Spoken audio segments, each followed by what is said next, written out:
Dear students, good morning. Welcome to Law Excellence IAS. The first article for discussion is Limited Peace.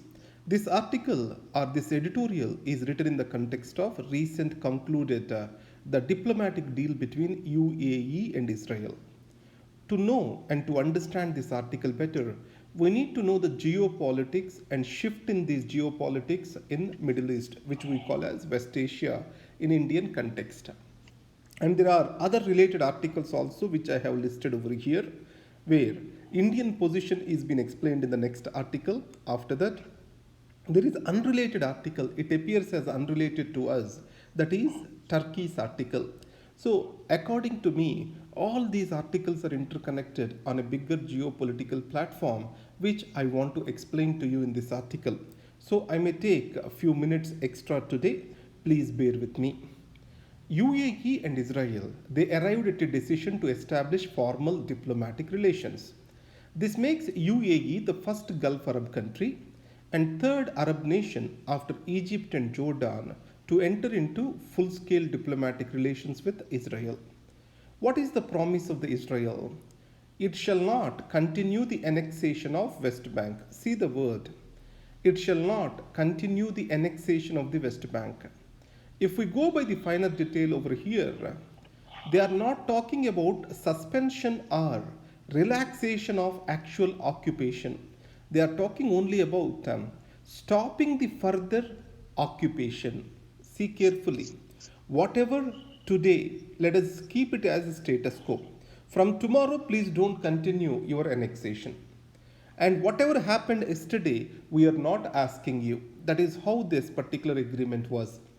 Second thing, who is UAE to make certain decision on behalf of Palestine is the bigger question. Second, there is an organization called Arab League. It has given a proposal long back. This is called Arab Peace Plan Initiative. What is central to that? It wants relaxation of entire occupation of the West Bank, not just suspension of future plans.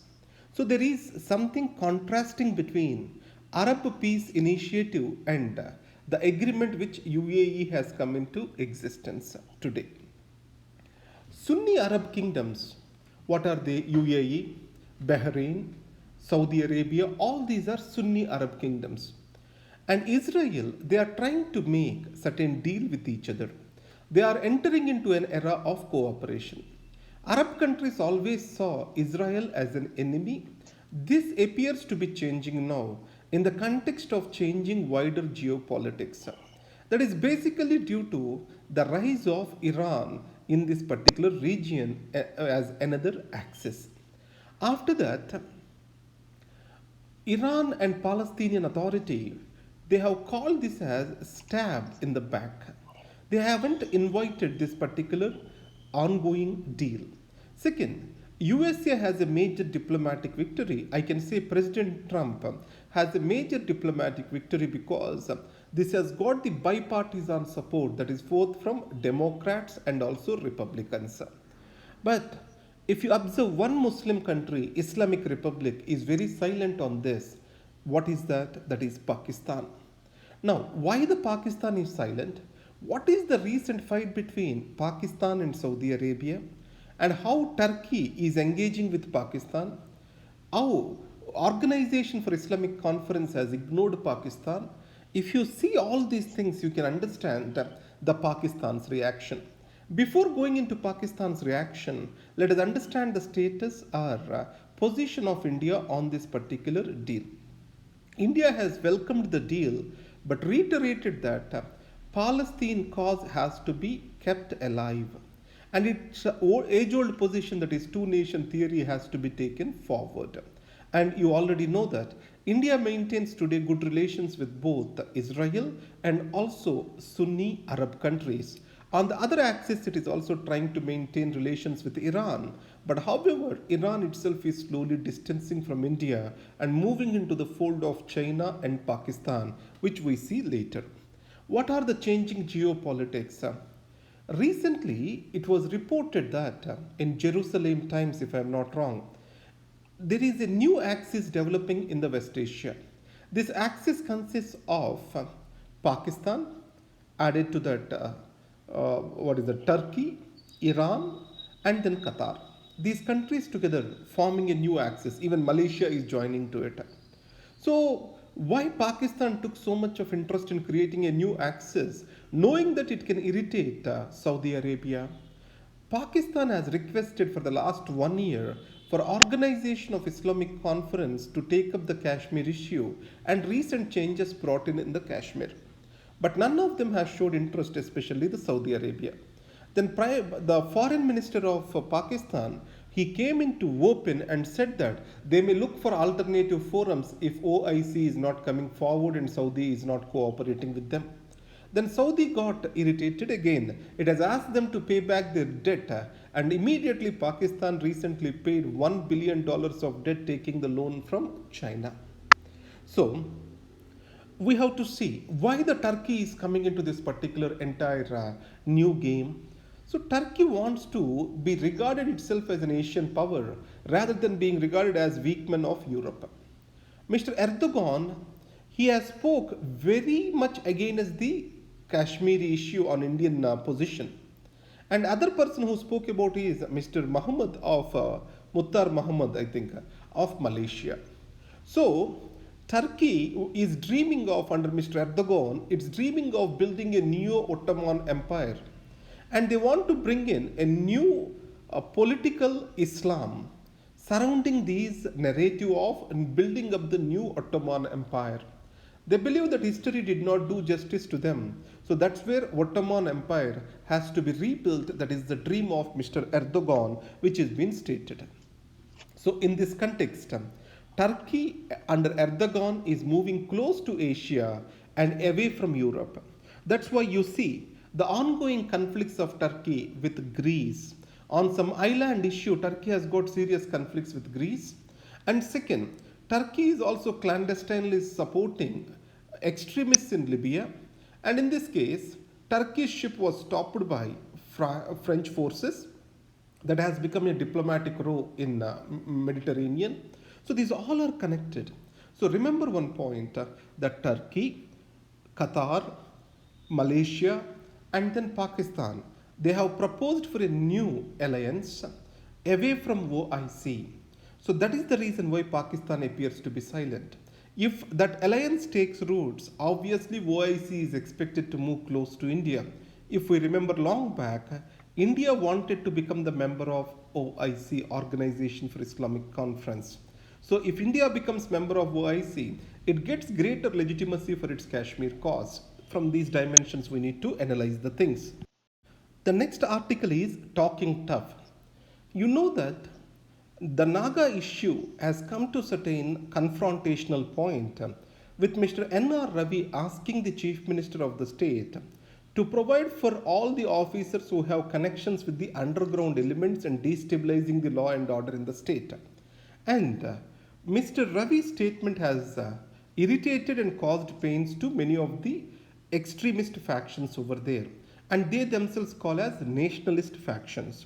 These nationalist factions are also involving themselves into extortion, and they say it as collection of taxes. They repeatedly quote 2015 framework agreement happened between Government of India and NSC and IM. And they also released that into public domain recently. In this context, we studied that various organizations, factions, they have different opinions on the matter. NSC and IM is not the sole representative of Naga cause. There are many other community organizations like Naga Ho. After 2015 framework agreement, Government of India wants to broaden the consultations, and in this context, Naga national political groupings were created. A broad associational grouping is created, and now there are serious differences between NSC and IM and other political groupings. What are they? NSC and IM wants to take forward the political process along with the question of Greater Nagalim. And other political groups, what they say is, if Greater Nagalim issue is raised, the political process is expected to come to standstill. So let us keep this Greater Nagalim issue in abeyance till the peace process is concluded. We can talk about it later. The Greater Nagalim talks about all the Naga inhabitant regions of Manipur and also of Myanmar shall be part of the new sovereign state of Nagaland, which is not possible either diplomatically or by other means. So, in this context, India repeatedly stated that the solution for Naga issue has to come within the framework of the Indian constitution, not beyond that. And NSCAN IM clearly states that it wants to have a shared sovereignty and also a new framework outside the scope of the Indian constitution to respect their culture, autonomy, and their sovereignty.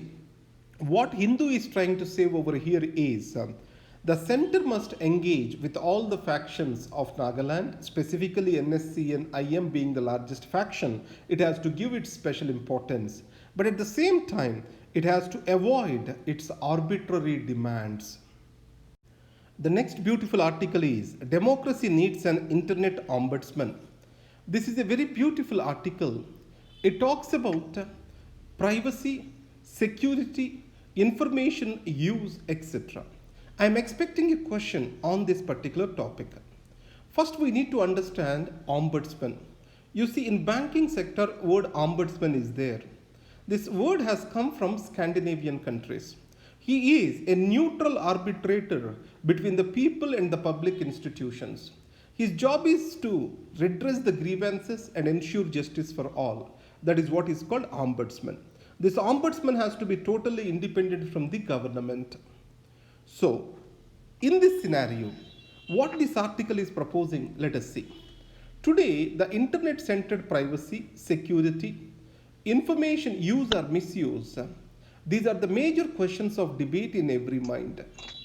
Misinformation, data theft, alternate facts, post-truth, online crime, these are all posing challenges to global stability and order. The democracy is also in peril. We can understand this democratic dilemma on social media in the words of Mr. Al Gore, then the Vice President of India. What he says is, the information superhighways are leading to tribalization of politics. The word I have to emphasize to you here is tribalization of politics. It means the word is dividing into two extremities, black and white. It means either you are on to that side or to my side. We are missing the middle ground. So this is what we call it as tribalization of politics. The world is never divided like this in its history. So he says deliberations are fast transforming as consultations among computers without human touch. So that's the reason why the democracy and deliberations in democracy are being reduced to likes and dislikes rather than finding a valid and valuable solution as a middle ground. In this context, what is the way forward? First is privacy and security audit. We have to conduct the audit of all the platforms or apps before they are allowed into India. Normally, we are very reactive once the situation comes into open, but be proactive in conducting privacy and security audit. Next, data protection law. You know, Mr. Sri Krishna committee is been appointed on this. And on what basis the government of India has made the draft data protection law? One, it has taken security as more an interest than privacy. So control and security when becomes more important than privacy, obviously that can pose more danger to the human life. And consent of personal data is not required for use by private companies. And added to that, there are no restrictions on the government to use the personal data of the citizens. So when the law is so liberal, the misuse of the law is going to happen. That is what we can say. And next, an independent ombudsman for internet is required. He shall be free from the clutches of the government. Autonomy need to be the rule of the day, and the office has to be designed free from all pressures. A national policy on data privacy of individuals need to be taken seriously. It was supposed to come 2 years back, till now it has no address. A strong legal framework need to be established to tackle the menace of fake news, social media management, body shaming, and all these things, all the nonsense which is happening on social media. We need to have a strong law for that. The next article is gaps in the casting of India's foreign policy. You know that India foreign policy is sugarcoating the outcomes of policy to its citizens. That's how this article comments. So many a times what is given to the people is sugar-coated and to show a rosy picture out there. But nothing is rosy with regard to Indian foreign policy. It is the high time government has to come with open details rather than giving a shock to the people on the last minute. He tries to explore various issues to show the facts on the ground and the facts reported in media are not collaborating with each other. First, Wuhan spirit. When Prime Minister Modi visited China, both Modi and Xi Jinping took on a tour in a boat at Wuhan, which is called Wuhan Spirit. And later, Chennai Connect, where both of them had one-to-one personal meeting. Both Wuhan Spirit and Chennai Connect did not work on the ground, and we have seen a standoff and death of few soldiers at Galvan Valley. And second, Russia was asked to intervene in the matter. Russia showed no inclination to intervene in this standoff. And Russia stated that on one side I have a friend, the other side I have a brother.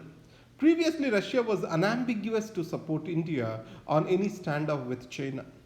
And third thing is, UN Security Council membership. Lot of wrong information is spread saying that Prime Minister Nehru did not accept the UN Security Council membership and he has offered it to China. He did not want to take that membership at the cost of China. These are all not proven. They do not have any material basis for that.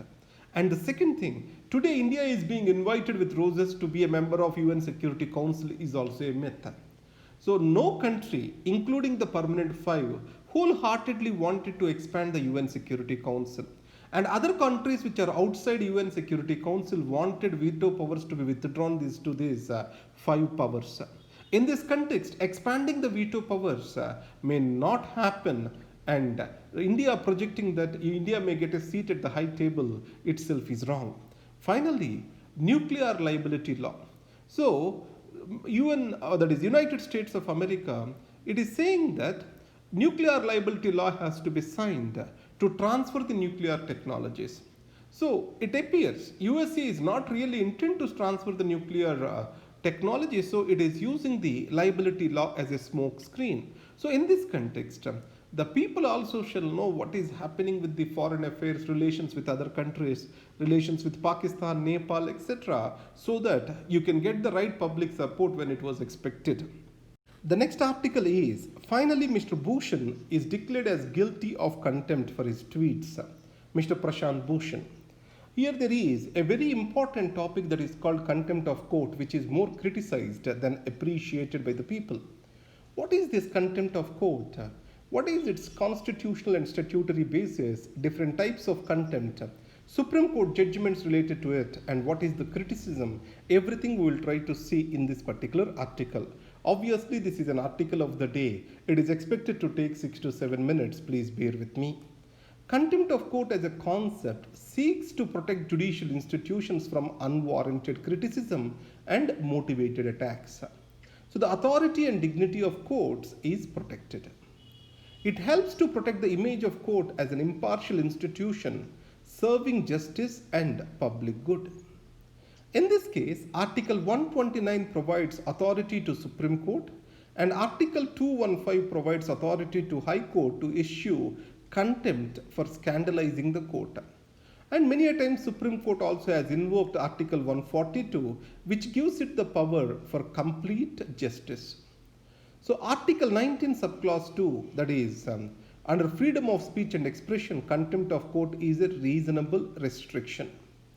In this case, in 1971, Contempt of Court Act was passed by the Parliament, and this act is meant to give certain effect to the above provisions of the Constitution. It has divided or classified the contempt into civil and criminal contempt. Civil contempt is said to have been committed when someone willfully disobeys a court or willfully breaches an undertaking given to the court. On the other hand, criminal contempt has three forms. What are they? 1. Words, signs or actions that scandalize or tend to scandalize, lower or tend to lower the authority of the court. Second, prejudices or interferes with the proceedings of the court, judicial proceedings, interferes or obstructs the administration of justice, These three things are being called as criminal contempt. Punishment for contempt is 6 months of imprisonment or 2000 rupees or both. It is amended in 2006 to place truth as a defense against the contempt of the court. And also a rational criticism can also be considered as a defense against the contempt of the court.